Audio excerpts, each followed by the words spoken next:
بسم اللہ الرحمن الرحیم الحمد للہ رب العالمین والصلاة والسلام علی نبینا محمد وعلی آلہ وصحبہ اجمعین، اما بعد۔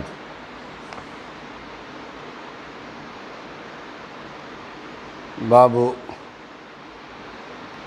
صلاة الکسوف۔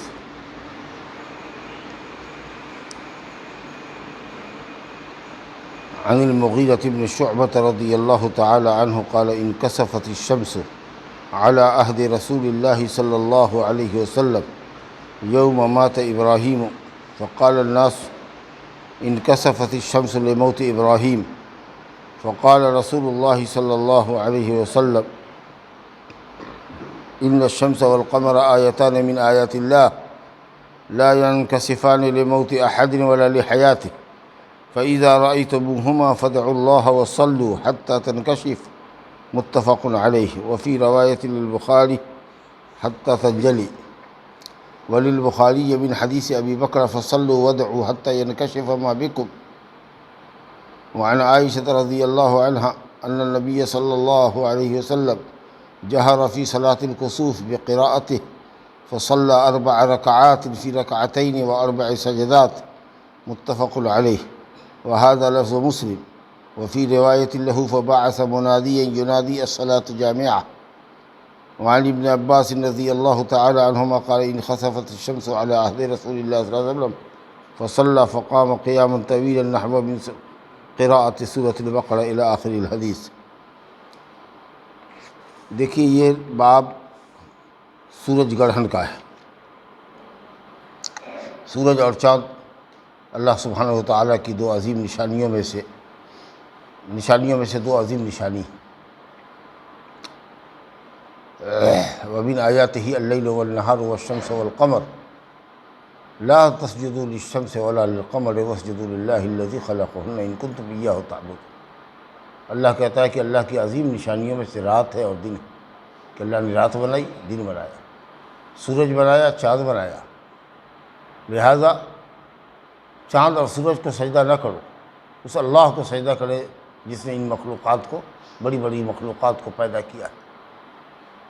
اگر واقعی تم اللہ کی عبادت گزارو۔ یہ دو عظیم نشانیاں ہیں، اللہ رب العالمین ان پر نقص طاری کرتا ہے۔ کبھی کبھی آپ دیکھتے ہیں کہ سورج گرہن ہوتا ہے، چاند گرہن ہوتا ہے۔ اس کا دو ریزن ہے بنیادی طور پر۔ ایک تو شرعی ریزن ہے، اور وہ شرعی ریزن یہ ہے کہ آدمی جب اللہ تعالیٰ کے واجبات سے غفلت برتتا ہے، فرائض کو چھوڑتا ہے اور گناہوں کا دھڑلے سے ارتکاب کرتا ہے، کھلے بندو گناہوں کا ارتکاب کرتا ہے، تو اللہ رب العالمین اپنے بندوں کو ڈرانے کے لیے اور اپنی قدرت اور اپنی عزت اور حکمت کو ظاہر کرنے کے لیے سورج اور چاند کو بے نور کرتا ہے کہ اس طریقہ سے ہم تمہاری زندگی کو ختم کر دیں گے۔ بندوں کے اندر اللہ کا ڈر پیدا ہو، اس کے لیے اللہ تعالیٰ اس طرح کی نشانیوں کو گاہے بگاہے ظاہر کرتا ہے۔ وَمَا نُرْسِلُ بِالْآيَاتِ إِلَّا تَخْوِيفًا، اللہ تعالیٰ نشانیاں بھیجتا ہے، اس طرح کی حادثات کو بھیجتا ہے بندوں کو ڈرانے کے لیے، کہ بندے ڈرے اور اللہ کی طرف مائل ہو۔ کبھی تیز آندھی چلتی ہے، آپ کے پیڑ اکھڑ جاتے ہیں، مکان کی چھت اڑ جاتی ہے، زلزلے بھیجتا ہے جس سے مکان زمین دوز ہو جاتے ہیں، سب مکانات زمین دوز ہو جاتے ہیں، مکانات منہدم ہو جاتے ہیں، بڑا جانی مالی نقصان ہوتا ہے، سمندری طوفان آتا ہے، وغیرہ وغیرہ، مختلف طرح سے ژالہ باری ہوتی ہے، پتھروں کی بارش ہوتی ہے، فصلیں تباہ ہو جاتی ہے، سمجھا؟ یہ سب اللہ رب العالمین کی طرف سے عذاب ہے۔ تو آدمی کو چاہیے کہ اپنے گناہوں سے تائب رہے، اپنے عمل کا محاسبہ کرتا رہے، صدقہ خیرات کرتا رہے، تاکہ اس طرح کی آفتیں نہ آئیں۔ ایک مرتبہ حضرت عمر فاروق رضی اللہ عنہ کے زمانے میں حدیث میں آیا ہے کہ تھوڑا زلزلہ آیا تو نماز تو انہوں نے نہیں پڑھی، لیکن یہ کہا کہ اگر دوبارہ زلزلہ آیا تو میں شہر چھوڑ دوں گا، میں تم لوگوں سے علیحدگی اختیار کر لوں گا۔ اس کا مطلب یہ کہ کہیں نہ کہیں زیادتی ہو رہی ہے، ظلم ہو رہا ہے، گناہ ہو رہا ہے، میں تم لوگوں سے علیحدگی اختیار کر لوں گا۔ سوچیے، حالانکہ بہت معمولی سا تھا، ذرا سا کھاٹ آپ کی ہلی بس، تو آپ نے خطبہ دیا، نماز تو نہیں پڑھا اس موقع پر، لیکن خطبہ دیا، تاکہ ہمارے اور تمہارے گناہوں کی سزا ہے اللہ کی طرف سے، سمجھا کہ۔ تو بہرحال ایک تو یہ ریزن ہوا کہ اللہ تعالیٰ ان آیات کو ظاہر کر کے، علامتوں کو ظاہر کر کے، چاند سورج کو بے نور کر کے اور دوسری نشانیاں اور مصیبتیں دے کر بندوں کو ڈراتا ہے اور ان کو دین کی طرف پلٹنے کا موقع دیتا ہے۔ اور دوسرا سائنسی ریزن ہو سکتا ہے، سمجھا کہ نہیں؟ سائنسی ریزن ہے، فلکی ریزن ہے، یا جغرافیائی ریزن ہے جو سائنسداں کہتے ہیں، یا علم الافلاک والے جغرافیہ داں کہتے ہیں کہ جب چاند سورج اور زمین کے درمیان آ جاتا ہے تو چاند جو ہے وہ سورج کی روشنی کو ڈھک دیتا ہے، جزوی طور پر یا کلی طور پر وہ بے نور ہو جاتا ہے،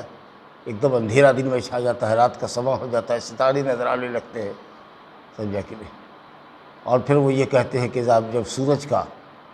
جب زمین کا اور چاند کا دونوں کا سایہ پڑتا ہے تو سورج یہ چاند کہلاتا ہے۔ بہرحال سائنسدانوں کے یہاں یہ کہ زمین گردش کرتی ہے، لیکن اسلام کے نظریے سے زمین گردش نہیں کرتی ہے، سورج اور چاند گردش کرتے ہیں، سمجھا کہ نہیں؟ ہاں، کل فی فلک یسبحون، وہ سب اپنے اپنے مدار پر گھوم رہے ہیں۔ بہرحال چاند سورج کے درمیان آتا ہو کہ زمین کا سایہ پڑتا ہو چاند پر، اس کی وجہ سے چاند کہلاتا ہو، جو بھی سائنسی ریزن ہو، اسلام اس کا انکار نہیں کرتا ہے، لیکن مقصد اس کا کیا ہے؟ مقصد اس کا شرعی مقصد یہ بتایا گیا کہ بندوں کو اللہ تعالیٰ ڈراتا ہے اپنے عذاب سے، کہ گناہوں سے توبہ کرو اور ڈھیٹھائی چھوڑو، اللہ کی عبادت پر کاربند رہو، گناہ سے باز آؤ، کھلم کھلا گناہ مت کرو، شرم کرو، شرم اللہ سے شرم کھاؤ، اور ہو جائے کبھی کوئی گناہ تو اللہ سے توبہ کرو۔ بہرحال نبی صلی اللہ علیہ وسلم کی زندگی میں اب اس طرح کی جو کیفیت ہے آج کل سائنسدانوں کے اعتبار سے 2 مرتبہ ایسا ہوتا ہے کہ چاند گرہن کی کیفیت بنتی ہے، سمجھا کہ نہیں؟ سال میں نبی صلی اللہ علیہ وسلم کے زمانے میں مدنی زندگی کے اندر 10 سال کے اندر ایک ہی مرتبہ سورج گہرایا، جیسے ہی سورج نکلا تھا ایک نیزے کے برابر آیا کہ وہ لال ہوا، پھر لال کے بعد کالا ہو گیا، پورے طریقے سے ڈھک گیا، ایک دم رات کا سما ہو گیا، گھبرا گئے صحابہ نبی صلی اللہ علیہ وسلم بھی گھبرا کے باہر نکل آئے، صرف لنگی پہنے ہوئے تھے، اوپر جو چادر ڈالتے تھے بدن کے اوپر وہ تک چادر چھوٹ گئی، پریشان آئے، اور اس کے بعد نماز میں مشغول ہو۔ اور اتفاق دیکھیے کہ اسی دن نبی صلی اللہ علیہ وسلم کے بیٹے حضرت ابراہیم کا انتقال ہو گیا، وہ 16-18 مہینے کے تھے۔ ماریہ قبطیہ جو لونڈی تھی، جو بادشاہ مصر نے ان کو گفٹ کیا تھا، تو آپ نے اس کو لونڈی ہی رکھا، شادی نہیں کیا، اسی لونڈی کے بطن سے یہ پیدا ہوئے تھے، جس کا نام آپ نے حضرت ابراہیم خلیل اللہ علیہ السلام کے نام پر رکھا۔ آپ نے صحابہ کو صبح میں خبر دی، بشارت دی کہ میرے یہاں بچہ پیدا ہوا ہے، میں نے اس کو اپنے باپ ابراہیم کے نام پر ابراہیم نام دیا، تو معلوم ہوا کہ 7ویں دن سے پہلے بھی نام دیا جا سکتا ہے۔ بہرحال اس کی پرورش پرداخت اور دودھ پلانے کا کام مدینہ کے کسی محلے میں ہوتا تھا، ایک عورت دودھ پلاتی تھی اور اس کا شوہر پیشے سے لوہاری کا کام کرتا تھا۔ جب معلوم ہوا کہ نبی صلی اللہ علیہ وسلم کا بچہ بہت بیمار ہے تو آپ گئے، دم کر کے آئے، دیکھ کر کے آئے، اور پھر اس کے بعد جب گئے تو اس وقت اس کی روح نکل گئی تھی، تو آپ نے اس کو ہاتھ میں اٹھایا، یا نکل رہی تھی، یا نکلنے کا عالم تھا، اور آپ کے آنکھ سے زالو قطار آنسو بہہ رہے تھے۔ لوگوں نے کہا یا رسول اللہ آپ کی آنکھ میں؟ کہا کہ ہاں۔ بہرحال آپ نے کہا اسی موقع پر کہ ابراہیم تیری جدائی پر ہم بہت سوگوار ہیں، لیکن اللہ رب العالمین کی تقدیر پر راضی ہے، اور کوئی ایسا جملہ اپنی زبان سے نہیں نکالنا چاہتے ہیں جو اللہ کو ناپسند ہو، سمجھا کہ نہیں؟ بہرحال اسی دن یہ عمل ہوا تھا، سورج گہرایا تھا، تو جاہلیت کی بدعقیدگی کو بل مل رہا تھا، قوت مل رہی تھی۔ جاہلیت میں عقیدہ یہ تھا کہ جب کوئی بڑا آدمی مرتا ہے یا پیدا ہوتا ہے تو اس دن سورج گہراتا ہے، اور اتفاق سے آج نبی صلی اللہ علیہ وسلم کے ایک صاحبزادے کا انتقال ہوا، تو اس بدعقیدگی کو جو بل اور قوت مل رہی تھی، تو نبی صلی اللہ علیہ وسلم نے نماز کے بعد خطبہ فرمایا، اور خطبے میں لوگوں کو اللہ سے ڈرنے کی وصیت کی، گناہوں کو چھوڑنے کی زبردست تلقین کی، اور اس کے بعد اس بدعقیدگی پر بھی رد فرمایا کہ سورج اور چاند اللہ کی 2 بڑی نشانیاں ہیں، ان کو اللہ رب العالمین بے نور کرتا ہے، ان کی روشنی کو چھین لیتا ہے۔ مقصد کیا ہوتا ہے؟ یخوف اللہ بہما عبادہ، اللہ تعالیٰ ان کے ذریعے اپنے بندوں کو ڈراتا ہے۔ اور اس موقع پر آپ نے کہا کہ توبہ استغفار کرو، صدقہ و خیرات کیا کرو، زندگی کے اندر، تاکہ اس طرح کی آفتوں سے بچا کرے۔ یہ ہے اصل میں گہن۔ اب یہ گہن کبھی جزوی ہوتا ہے، پارٹلی ہوتا ہے، اور کبھی فل مون کا جو ہے یا فل اس کا جو ہے اس کا سورج کا گہن ہوتا ہے۔ اور آج کل تو سائنس کی ترقی ہو گئی، تو بتا دیا جاتا ہے کہ کتنی دیر تک یہ رہے گا، کئے بج کے کئے منٹ پر لگے گا اور کتنے دیر تک رہے گا، تو اسی حساب سے نماز پڑھنی چاہیے۔ اور جب ایسا ہو تو آدمی کو مسجد کی طرف آنا چاہیے، اور ایک اعلان ہونا چاہیے جامع مسجد سے کہ بھائی سورج گرہن کی نماز ہونے والی ہے، 5 منٹ کے اندر آپ لوگ مسجد میں آ جائیے اور نماز شروع کر دینی چاہیے۔ جو معذور ہیں، عورتیں نہیں جا سکتی ہیں، اگر اپنے گھر میں نماز پڑھ لیں، لیکن اصل میں اس کے لیے جماعت مطلوب ہے۔ فَافْزَعُوا إِلَى الصَّلَاةِ، گھبرا کے نماز کے لیے آؤ، سمجھا کہ نہیں؟ اور آپ نے اس موقع پر پکروایا الصلاۃ جامعہ، اے لوگو آؤ نماز ہونے والی ہے، اذان نہیں دی جائے گی اس کے لیے، نہ اقامت کہی جائے گی، بس اعلان کر دیے سورج گرہن کی نماز ہونے والی آئیے، اور حساب سے جتنا وقت ہے 2 گھنٹہ 3 گھنٹہ ویسی نماز پڑھنی جائے گی، اتنی لمبی نماز ہو کہ جو 2 گھنٹہ تک کے وقت کو کور کر سکے، کہ جب آپ نماز سے فارغ ہوں تو سورج کھل چکا ہو، چاند کھل چکا ہو۔ اتنا لمبا قیام کیا نبی صلی اللہ علیہ وسلم نے، سورہ بقرہ کو 1 رکعت میں پڑھ لیا، 2.5 پارہ، اس کے بعد اس سے چھوٹی سورت پڑھا، مثال کے طور پر آل عمران پڑھا، دوسری رکعت میں آل عمران جیسی ایک سورت پڑھی، پھر اس سے ایک چھوٹی پڑھی، اور اسی طریقے سے رکوع بھی کافی لمبا کیا، سمجھا کہ نہیں؟ سجدہ بھی کافی لمبا کیا کہ بڑے بڑے صحابہ جو طاقتور تھے وہ بھی غش کھا کر کے گرنے لگے، اتنی لمبی نماز پڑھی۔ اور سخت گرمی کا دن تھا، اسی طرح کا موسم رہا ہوگا، یا تو گرم پنکھا ہوا دے رہا ہے، گرم ہوا، لیکن وہ تو وہاں پہ ہوا بھی نہیں تھی۔ اس میں نبی صلی اللہ علیہ وسلم کی صبر دیکھیے، اور اللہ کی عبادت پر کاربند ہونے کا جذبہ دیکھیے، اللہ تعالیٰ کا خوف و خشیت اور اللہ رب العالمین کا تقویٰ دیکھیے کہ آپ نے اتنی پابندی کے ساتھ شدید گرمی میں نماز پڑھائی۔ جو لوگ سن رہے تھے پیچھے قرأت، وہ دھب دھب گر رہے تھے، اور جو پڑھ رہا ہو اس کو کتنی تکان ہوتی۔ بہرحال یہ چونکہ سورج گرہن، چاند گرہن اپنی نوعیت کی ایک الگ چیز ہے، عادتاً ایسا ہوتا نہیں ہے، کبھی کبھار ہوتا ہے۔ اتفاق سے نماز بھی عجیب و غریب پڑھی جا رہی ہے یہاں پر، جس کی کوئی مثال آپ کو دوسری نمازیں نہیں ملے گی۔ دن میں پڑھے سورج گرہن، رات میں چاند گرہن پڑھے، تو رات میں تو خیر جہری قرأت ہوگی ہی، الحمد شریف کے ساتھ جو صورت پڑھی جائے گی وہ تو بلند، لیکن دن میں بھی اگر ہو تو صحیح حدیث ہے بخاری کی کہ حضرت عائشہ کہتی کہ نبی صلی اللہ علیہ وسلم نے سورج گرہن کی پڑھا تھا، 10 سالہ زندگی میں ایک ہی مرتبہ سورج گرہن لگا، اور اس میں آپ نے جہری قرأت کی، بلند آواز سے قرأت کی۔ ویسے بھی آپ اتنا لمبا قیام کیجیے گا، خاموشی سے کھڑے رہیے گا تو لوگوں کا جی نہیں لگے گا، تو قرآن سنے گا نا بھائی، تو جہری قرأت کی آپ نے۔ اب یہ نماز کیسی ہے؟ اب لمبی حدیث سے اس کا ترجمہ کریں گے، کافی وقت نکل جائے گا، تو اس کا خلاصہ آپ کو یہ بتاتے ہیں کہ یہ نماز 2 رکعت ہے، اور 2 رکعت کا مطلب یہ کہ 2 رکعت پڑھنا، اور ہر رکعت میں 2 رکوع کرنا ہے، یا 2 قیام کرنا ہے، ہر رکعت میں 2 قیام اور 2 رکوع اور 2 سجدہ تو اپنی جگہ رہے گا، تو گویا کہ 2 رکعت میں 4 قیام اور 4 رکوع ہوگا،